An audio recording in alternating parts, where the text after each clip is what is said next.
অপেক্ষাকে আমি আজও ছাড়তে পারিনি। হ্যাঁ, অপেক্ষার কথাই বলছি। ভালোবাসার রক্তিম ধারালো স্নিগ্ধ ছোঁয়ায় এ হৃদয় থেকে এক এক করে ছেড়ে গেছে সব লোভ, হিংসা, ক্রোধ, অহংকার, স্বার্থপরতা, সব কিছু। কিন্তু অপেক্ষা? আমি রিজু রায়, এই মুহূর্তে বেকার যুবক। হ্যাঁ, এটাই বলতে পারেন। সবার কাছে চাকরির বায়োডাটা জমা দিতে দিতে প্রিন্ট করানোর পয়সাটাও আমার কাছে নেই। হাসছেন? হাসুন হাসুন। বাড়িতে মা, বাবা, বোন সবার দায়িত্ব আমার। দুঃখ হয়, কিন্তু কিছু করার নেই। সমাজের বুকে প্রেমিকার আঘাত থেকে কবিতা লেখাটা ভালো, কিন্তু ওই যে একটা কথা আছে না, পেটে ভাত না পড়লে কবিতাও আসে না। এই দেখুন না, এই দুপুরবেলা এক মুঠো ভাতের সন্ধানে ঘুরছি, যদি কোথাও পেয়ে যায়।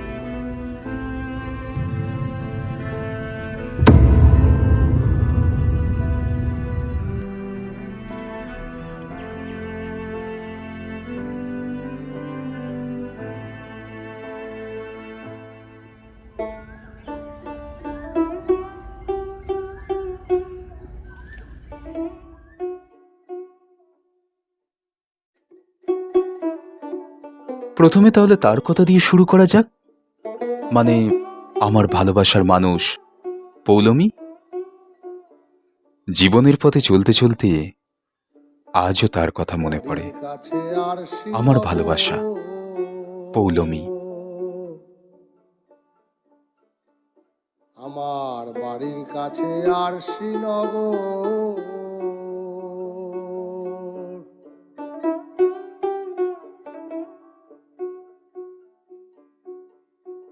সেথায় এক পড়শি বসত করে রে,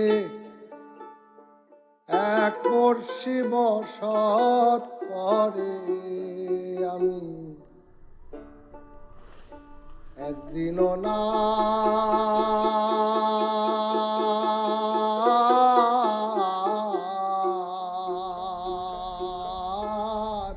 প্রেম, ভালোবাসা ঠিক কেমন ভাবে ধরে রাখতে হয় আমার ঠিক জানা ছিল না। ভুলটা আমারই, দোষটাও আমার। সবকিছু সামলাতে সামলাতে নিজের ভালোবাসাকে সামলাতে না পারার দোষটা আমারই।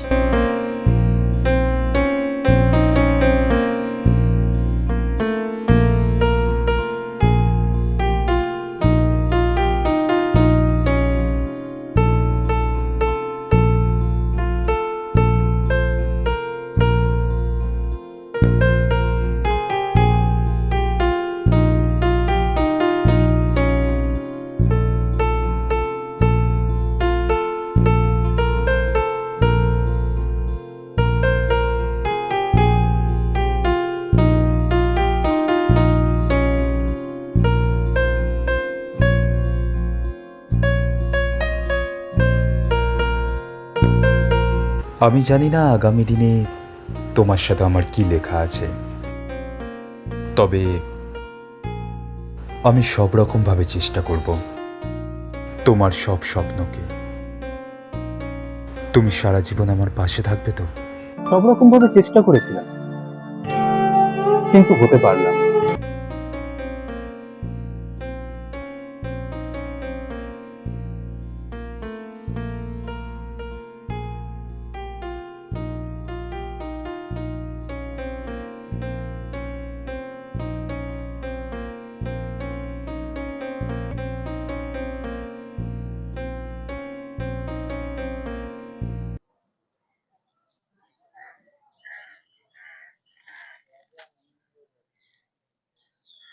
আচ্ছা রিজু, এভাবে আর কতদিন চলবে? আমি তো সব রকম ভাবে চেষ্টা করছি। বিগত 3 বছর ধরে তুমি একই কথা বলে যাচ্ছ। কিন্তু যদি না হয়, কি করা যাবে বলো? আমার কিছু করার নেই। আমি কি করব বলো? আমি একটা চাকরির জন্য তো কম চেষ্টা করছি না, আমি তো সব রকম চেষ্টা করে যাচ্ছি। যদি না হয় আমার কি করার আছে? এখন আর এখন আর তোমাকে এইসব কিছু বলতে আমার ভালো লাগে না। আমি সব রকম ভাবে সব রকমই চেষ্টা করছি,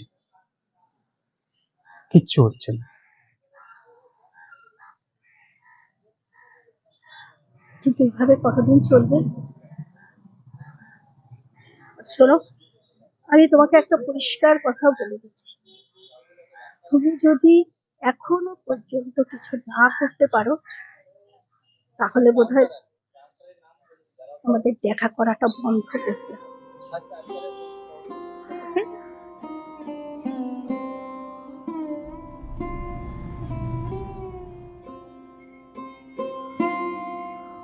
তাহলে প্রথম চরিত্রে আমি নায়ক হতে না পারলেও আমার বাকি চরিত্রগুলো আমার জীবন থেকে সরে যায়নি, কারণ আমার দৈনিক লড়াই আমায় আমার চরিত্রকে পাল্টাতে দেয়নি।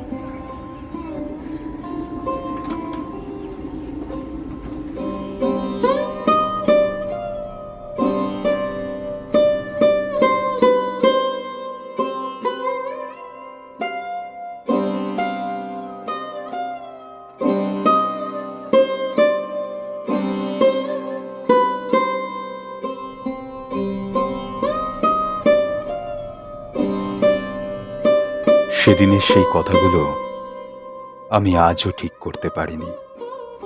সত্যি, নিজের খাবার পয়সা জোটাতে পারি না, তার আবার আরেকজনের দায়িত্ব। তাই গল্পে চরিত্রে এই জায়গায় আমি কাল্পনিক নায়ক হয়ে থেকে গেছি। হ্যালো, হ্যাঁ স্যার, আমি আবেদন করেছিলাম। আমার একটা কাজ হলেই হবে, যেমন খুশি, কিন্তু একটা কাজ আমার চাই স্যার।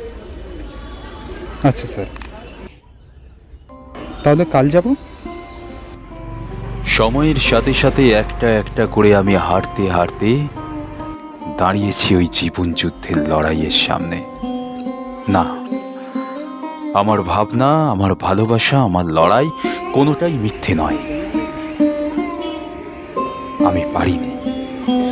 আমি পারিনি হয়তো সব লড়াইকে জিতে নিতে।